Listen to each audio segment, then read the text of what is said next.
దగ్గు ఎక్కువగా వస్తూ ఉంటే దగ్గు తగ్గడానికి ఇంటి చిట్కాలు చాలా ఉన్నాయండి.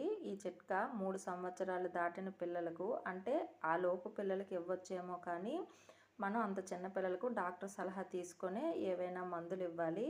3 సంవత్సరాలు దాటిన పిల్లల నుంచి పెద్దవాళ్ళు ఎవరైనా తినొచ్చు. ఇది పెద్దవాళ్ళకైతే 1 టీ స్పూన్ తేనె తీసుకోండి. అదే చిన్నపిల్లలు 3 సంవత్సరాలు దాటిన పిల్లలైతే 1/2 టేబుల్ స్పూన్ తేనె తీసుకోండి.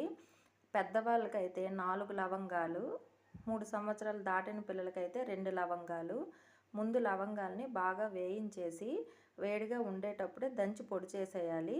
ఇగోండి 3 సంవత్సరాల పిల్లలు అనుకోండి 1/2 టేబుల్ స్పూన్ తేనె తీసుకొని 2 లవంగాలు వేయించేసి ఆ పొడి వేసి తినేయాలి. అదే పెద్దవాళ్ళైతే 4 లవంగాలు వేయించేసి టేబుల్ స్పూన్ తేనె తీసుకొని అందులో ఈ పొడి వేసి తినాలి. పరగడుపునైనా ఎప్పుడైనా తినొచ్చు. Thank you.